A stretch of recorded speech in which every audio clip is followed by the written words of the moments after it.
মুন্সিগঞ্জ সদর, সিরাজদিখান, টঙ্গীবাড়ি ও লৌহজংসহ মুন্সিগঞ্জ জেলা ও নারায়ণগঞ্জ জেলার কিছু অংশের সাধারণ লাখো মানুষের দীর্ঘদিনের ভোগান্তি নিরসনে মোল্লাবাজার সেতুর নির্মাণ কাজ দ্রুত সম্পন্ন করার দাবিতে মানববন্ধন ও স্মারকলিপি প্রদান কর্মসূচি অনুষ্ঠিত হয়েছে।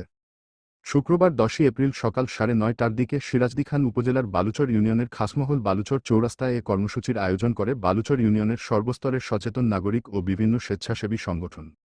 এতে মুন্সিগঞ্জ ও নারায়ণগঞ্জ জেলার বিভিন্ন এলাকা থেকে আগত প্রায় 1000-এর বেশি মানুষ দলমত নির্বিশেষে অংশগ্রহণ করেন।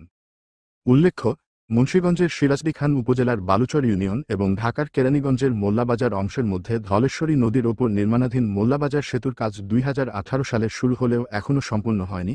দীর্ঘসূত্রতার কারণে স্থানীয় বাসিন্দারা প্রতিনিয়ত দুর্ভোগ পোহাচ্ছেন।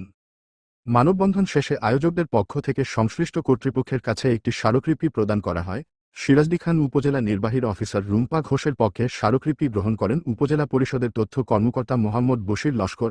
এছাড়া কেরানীগঞ্জ এলজিইডির উপজেলা প্রকৌশলী মোহাম্মদ আরিফুর রহমানের পক্ষে স্মারকলিপি গ্রহণ করেন সরকারি প্রকৌশলী মোহাম্মদ শরীফ।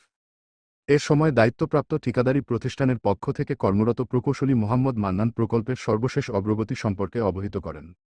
মানববন্ধনে বক্তব্য রাখেন অবসরপ্রাপ্ত জাতিসংঘের আইসিটি কর্মকর্তা নজরুল ইসলাম, নটরডাম বিশ্ববিদ্যালয় বাংলাদেশের অধ্যাপক ড. মোহাম্মদ জমির হোসেন, বালুচর ইউনিয়ন পরিষদের চেয়ারম্যান হাজী মোহাম্মদ আওলাদ হোসেন, সমাজসেবক সাহাব উদ্দিন বাদল, আব্দুল লতিফ, মোহাম্মদ মোশাররফ হোসেন, শহীদ বাউল, আবুল হাশেম, আলেম সমাজের প্রতিনিধি হাফেজ মাওলানা মোহাম্মদ মতলুবুর রহমান মোতালিব হুজুর সহ স্থানীয় গণ্যমান্য সামাজিক, রাজনৈতিক, স্বেচ্ছাসেবী সংগঠন ও মুন্সিগঞ্জ নারায়ণগঞ্জের গণ্যমান্য ব্যক্তিবর্গ।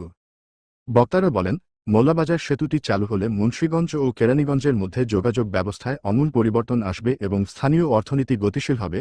তবে বারবার দাবি উত্থাপনের পরও কাজের গতি শ্লথ হয়ে পড়ায় সাধারণ মানুষের মধ্যে হতাশা বিরাজ করছে। তারা অবিলম্বে সেতুর নির্মাণ কাজ দ্রুত শেষ করার জন্য সংশ্লিষ্ট কর্তৃপক্ষের জরুরি হস্তক্ষেপ কামনা করেন।